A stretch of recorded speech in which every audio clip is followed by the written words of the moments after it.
For the sake of your eternal salvation, to all your listeners, it is time to turn your AR-15s into plowshares. Or you could donate them to Armed Lutheran Radio. That would be fine. I'll take the chance. I'm willing to risk it on your behalf. Pistols, prayer, and potluck. This is Armed Lutheran Radio. Hi, folks. Welcome to Armed Lutheran Radio, a show about guns, hunting, competitive shooting, the natural right of self-defense, and what God's Word says about the issues surrounding gun rights and gun ownership. I'm your host, Lloyd Bailey, the Armed Lutheran, and this is episode number 187. And today is another of our variety show episodes with tips from the entire cast. We've got a new pontification from the pastor. Sergeant Bill has tips for shooting sooner, not faster, sooner. And Mia is, Mia's on another of her adventures. She's having some issues finding reliable Wi-Fi, so I've gone back to the Grooveyard of Forgotten Favorites to dig up, I think, a timely tip. Last week, I released a show about how to get your family involved in IDPA on my other podcast, Unload and Show Clear. If you want to check that out, that's episode 106. Today, I found a tip from September 2016, our first season, and a tip that Mia shared about how to involve your significant other in hunting and shooting events to share that the love of your chosen hobby with the love of your life. Well, thank you for joining me. It's great to have you with us again for another episode. We're on the roll up to episode 200, just 13 episodes to go before we get there. Next week is our 5th Sunday special, and that means we are going to have a special guest, and that will be activist and author Remzo Martinez. Remzo was previously on the show in episode 129. And he's going to be here to join me and talk about his new book, How to Succeed in Politics and Other Forms of Devil Worship, which that should be fun. I've started reading it. It's an interesting read. Please join us next week for that. Then we'll have another variety show in episode 189 the week after. And then Pastor Bennett and I will be back together for Clinging to God and Guns in episode 190. And speaking of Pastor Bennett, we just had our third Thursday online meetup last week, and it was really a good time. We were joined by Reformation Gun Club members Jeremy and Dan and Jim, and had a couple of Gun Club wives show up as well. It's a fun monthly chat. This is the second one we've done, and we're looking forward to doing it again next month. We just get together, talk about the goings-on in the gun world, and you can be a part of it too. Come join us in person or watch on Facebook and send us comments, and we'll respond to them during the show. All you got to do is join the Reformation Gun Club. For as little as $1 a month, you'll get access to hundreds of hours of exclusive content. At higher levels, you get some cool swag, some member discounts, invitations to our monthly online meetings, and access to our closed Facebook group, where you can interact with other members of the Gun Club and members of the cast. Check it out if you're interested. Sign up today at armedlutheran.us/gun club. All right, that's enough for me for today. Time to get on with the show. I hope you enjoy it, and I'll talk to you again next week. You can help support Armed Lutheran Radio just by listening to the show. Go to armedlutheran.us/radio and download the Radio Public app and start listening.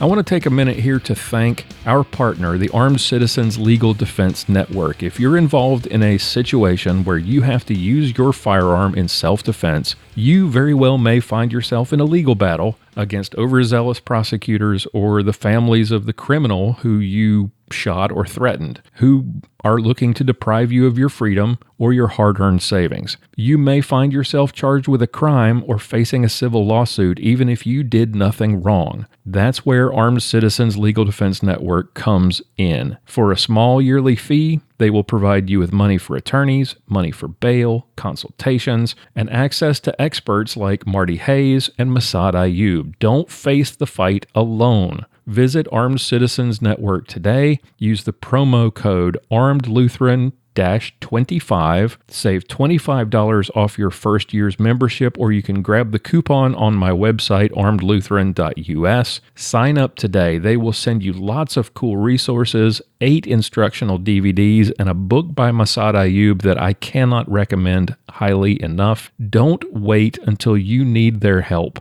Be prepared. Sign up today. Visit armedcitizensnetwork.org. It's time for Pastoral Pontifications with Pastor John Bennett.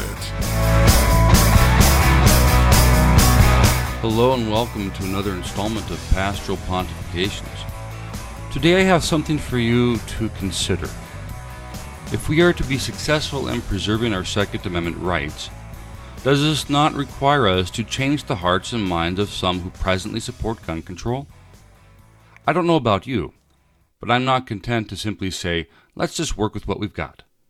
Because if we don't try to expand our support base, gun control advocates will keep steadily marching on until they get their way. So how do we change hearts and minds? Now, to be fair, there are quite a number of people that I would call the unreachables. These are the ones that are, quite frankly, never going to change their minds. These are the dyed-in-the-wool cultural Marxists that think the government is the answer to everything, and they will never be convinced of the veracity of the Second Amendment and its importance to the preservation of a free and civilized society. These are the ones that we often refer to on this show of having leftism as their primary religion. These are the Shannon Watts, the Michael Bloombergs, and the David Hoggs of this world. These people and people who think like them live in an intellectual vacuum and echo chamber. They only associate with those who agree with them and presume to tell ordinary free-thinking Americans how they ought to think when it comes to their own gun rights, or more accurately, these leftists' agenda to eliminate our gun rights. These are the true believers who aren't shy about their belief that private citizens can't be trusted to responsibly own or use quote-unquote weapons of war, which is just another synonym for guns that look scary or guns that have those thingies that hold lots of bullets. Those are the unreachables. Now, along with them, we have the politicrats, people like Robert Francis O'Rourke, a.k.a. Beto, a.k.a. Roberta, who will push their gun control narrative because they see it as a means to an end, that end being political power. When they're running for a general election and want to appear as moderates, they will say anything like this. If you purchase that AR-15, if you own it, keep it. Continue to use it responsibly. Yes, you heard that right. That is Beto from last year's Senate campaign in Texas. However, when they're running amid a sea of the most radically left candidates we've ever seen in this country's history, and they need to stand out amongst them, they'll say anything that they have to in order to get a bump in the polls, like Beto saying in the last debate, "Hell yes, we're going to take your AR-15. To which many of you, like myself, are raising our voices with Borat. You will never get this. You will never get this. La la la la la. All joking aside, those aren't the people that we are trying to reach. Reflecting back on August's Reformation Gun Club Hangout, and yes, there is a shameless plug. If you haven't yet joined the Reformation Gun Club, I encourage you to do so. In that hangout, a comment was given by a friend of the program, Pastor Mize, about the validity of using statistics in our arguments against gun control advocates. The reason this came to mind is because of a recent interaction I had on Facebook with someone who was disappointed that I had posted an article about the statistics of mass shootings after the Odessa Midland shooting. We had a civil back and forth, and I explained how frustrating it is to have politicians constantly focusing on quote-unquote assault weapons, or as we accurately call them, modern sporting rifles, when of the 14,000 firearm-related homicides each year, 80% are gang-related, yet politicians never talk about how to mitigate those deaths. I don't think that this person was necessarily convinced of my position, but it furthered the conversation in a healthy way. And it got me thinking about how we, as supporters of the Second Amendment, can change the hearts and minds of the rational, yet misinformed individuals who think the government needs to, quote-unquote, do something. Now, in retrospect, I realized something that I didn't realize before. For those individuals that haven't fallen into the category of the unreachables, we can't start the conversation with statistics because their position isn't based on facts and data, but on emotion. While I was very tempted to respond initially to that person, as Ben Shapiro would say, facts don't care about your feelings, it would have done nothing but drive a wedge further between us and make the prospect of civil discussion impossible. So how do you begin to reach that person whose mind can be changed? You have to appeal to their emotions. And if you start with data, with statistics, they will perceive you as insensitive and uncaring. So how do you appeal to their emotions? Granted, I'm sure there's more than one tactic to deploy, but after thinking about this for the past several weeks, here's my thought on this. First, get their attention by flipping the narrative that's being pushed by Moms Demand Action, the Brady Center, Everytown, leftist politicians, and the rest of the usual anti-Second Amendment suspects. It's quite easy to turn these organizations' rhetoric on its head and use it to your advantage to appeal to that unreachable person's emotions. These organizations brand you and me as a potential danger to society because we own one of these evil black rifles, quote-unquote.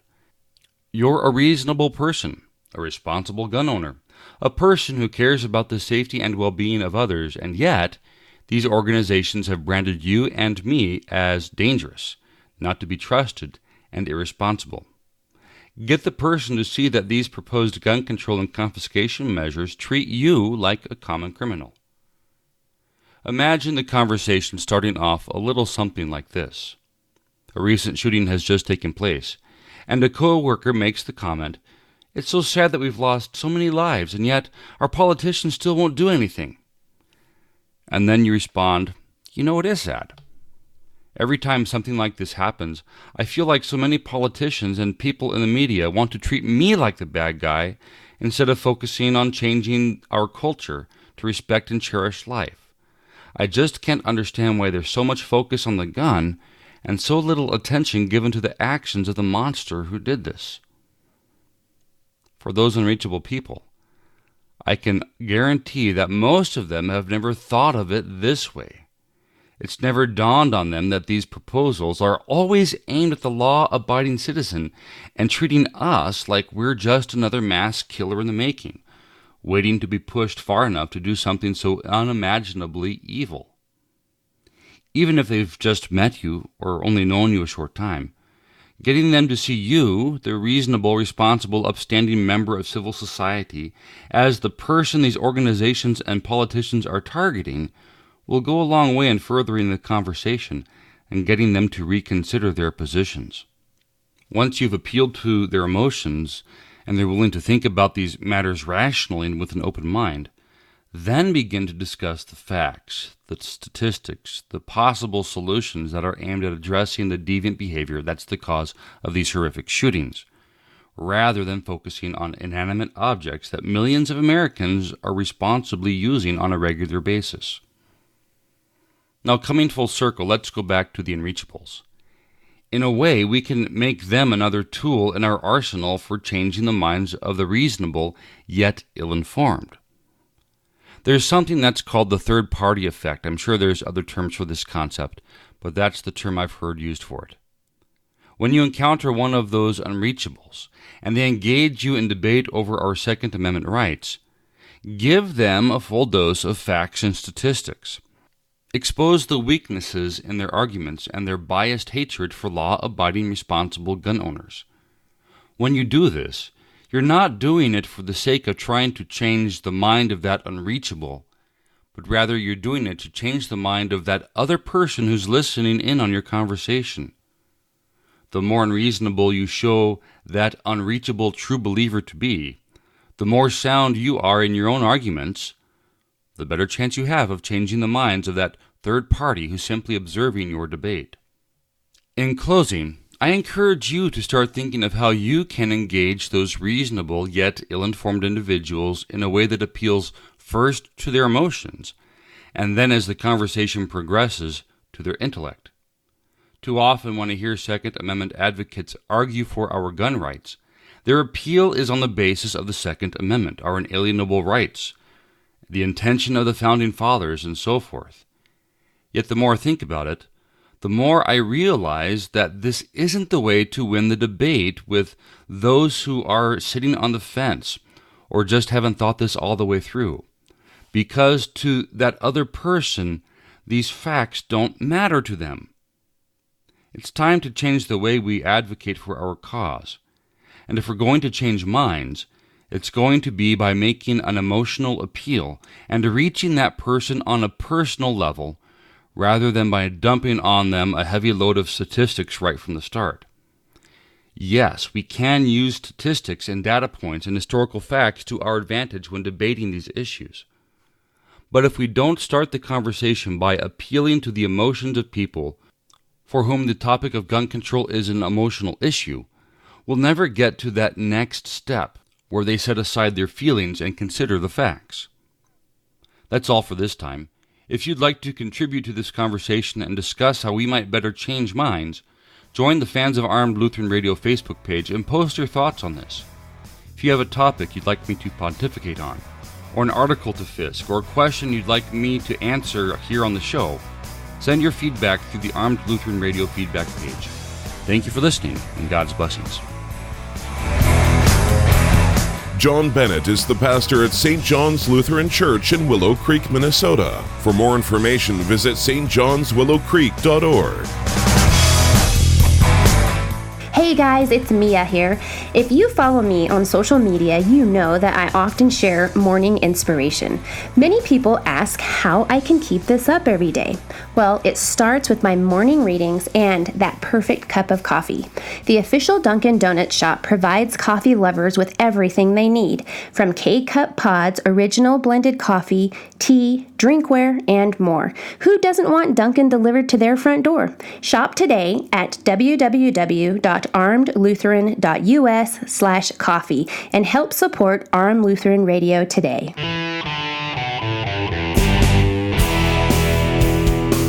Time now for Mia's Motivations with Mia Anstine.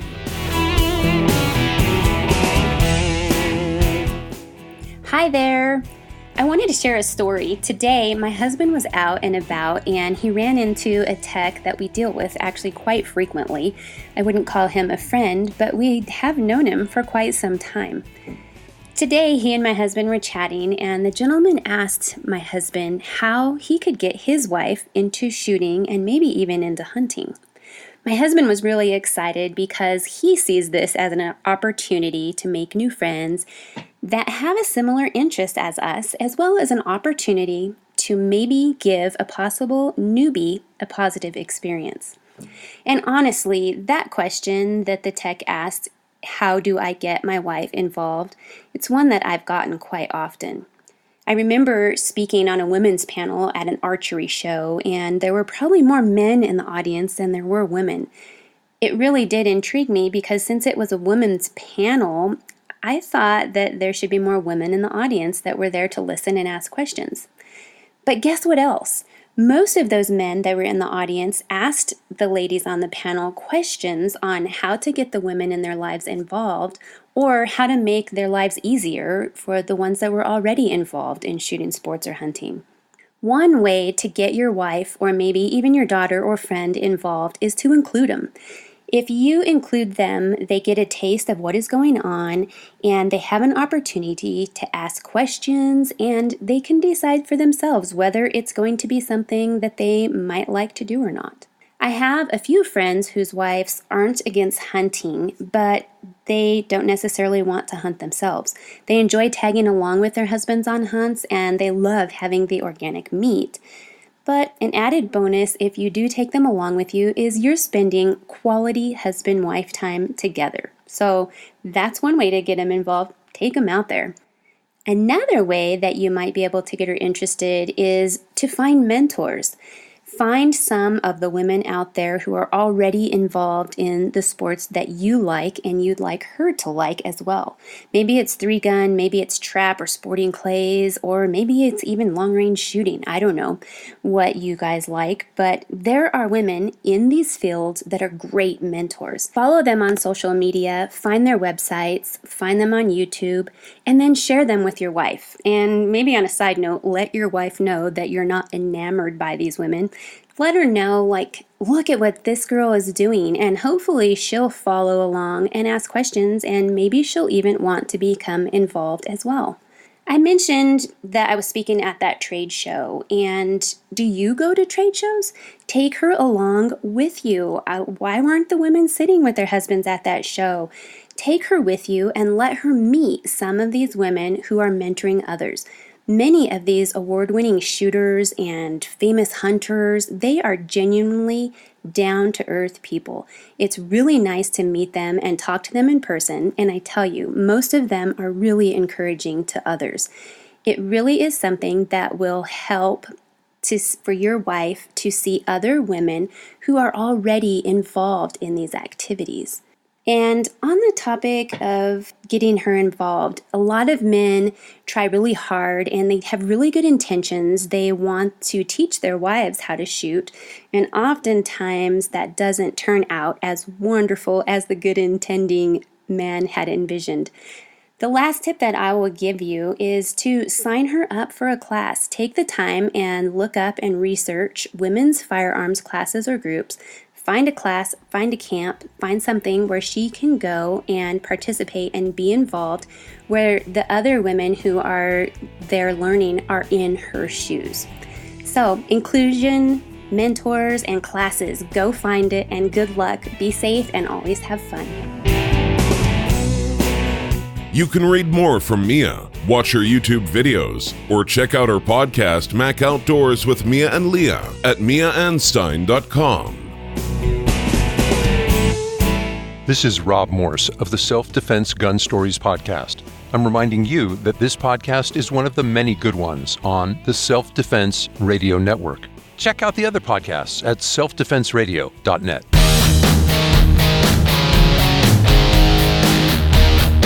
Time now for another Ballistic Minute with Sergeant Bill Silvia.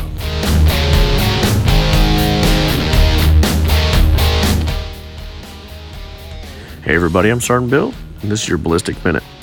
So today I want to talk about shooting sooner. So, God, it must have been a couple years ago now, maybe a year and a half ago, I did a class with Ben Steger, and one of the things I really noticed when he was doing demos or shooting stages was he's really quick to shoot. He's really fast, not in his movements, not super fast in his shooting. He is fast, but the biggest thing that really struck me was how quick he got to firing a shot, and he would call that shooting sooner. So being, like you would say, being quicker to the shot is your goal. You want to shoot sooner. That's going to cut down your times and everything's going to be faster. The first thing we need to do to shoot sooner is when you're going into a position, you need to have your gun up. It doesn't have to be up in front of your face, but it needs to be up close to your firing position with one or both hands on the gun, ready to go. So you have very minimal movement, very little lag time between getting into position and being ready to shoot. The next thing you want to do is be on target before you're able to shoot. Most of the walls and barriers and stuff that we use for walls and hallways and that kind of stuff in all these IDPA and USPSA stages are usually those see-through walls. And those are the type of things that you can see your target and be aiming before your gun clears the wall, before you get into position to shoot. And that's what you need to do. Be on that target, ready to go. Now, if it's a solid wall, you'll need to, in your stage planning and your prep for the stage, figure out a mark or something, a stage marker that you can use, something on that wall as you're getting into position that you can look at to have your gun up, and so it'll be on that intermediate target, so that when you clear that wall, that corner, and get into position, the target's going to be right there in front of you and you're ready to shoot. Now, one of the biggest things you can do, and this is really key, is keep your knees bent. You need to be low into position if you're coming into a stop position or rolling through that position. And a lot of people think they do it with their knees bent, and I think I do too, but the biggest thing to really keep you stable with those knees bent, for me, is to almost feel like I'm getting lower as I'm getting into that position. That way, the gun doesn't bounce around, your eyes and body aren't bouncing around, you're a lot more stable, and it's easier to get on target and start shooting. Okay, so at the last second, as we're getting into that position, knees bent, gun up on target, we can start prepping the trigger. Now, prepping the trigger is really going to depend whether you do it a little or a lot or any at all. Depends really on and I'm not going to say platform, the firearm, the gun that you choose to shoot, the type of trigger you've got. So if you've got a Glock that's got a stock trigger and it's got a long, take up, you've got some pre-travel you can pull out of that trigger and prep it to be ready to shoot when you get into that position. If you've got a tuned up 1911 and it has next to no pre-travel, you really don't have to do any kind of prepping besides just maybe putting your finger on the trigger. Just depends on the gun that you shoot and the type of trigger that you have. Okay, so we've done everything we can to shoot sooner. Now, what else can we do? If you have to reload from one position to the next, you're going to reload on the move. Make sure you have it done before you get in a position. When you have a lot of room to cover between the position you're at in IDPA, say you run to slide lock, and the next position you're going to, you can drop a mag, run, and then reload it just as you're getting into position, or you can reload it real quick in your first couple steps and then run as hard as you can to the next position. Same thing with USPSA, but the difference is you need to try both of those and see which one works better for you.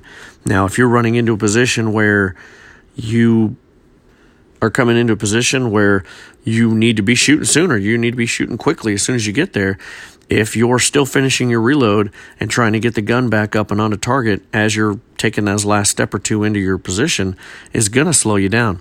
When I shot the USPSA Area 4 match this year, watching some of my videos, that's the one thing that I kept noticing was when I had a good distance to cover from one position to the next, if I was reloading, because I was shooting production, so I'm reloading a lot of times I was concentrating more on the running than I was the reloading, and I think it kind of hurt me because I'd get into position and I'd have to finish my reload before I could get started shooting, which tends to slow you down. So get that reload done as quick as you can and then concentrate on moving, getting into position, having your gun up on target, prepping the trigger, knees bent, and ready to fire away so you can shoot sooner. I'm Sergeant Bill. This has been your Ballistic Minute. Sergeant Bill Silvia is a veteran of the Dallas Police Force and a masterclass competitive shooter. You can check out his YouTube videos at armedlutheran.us/Sergeant Bill.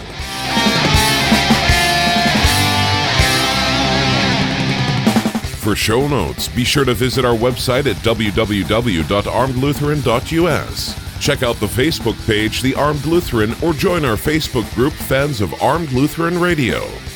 If you like what you hear, please leave us a comment on our feedback page at armedlutheran.us/feedback or a review on iTunes and let us know what you think. Thank you for listening to Armed Lutheran Radio.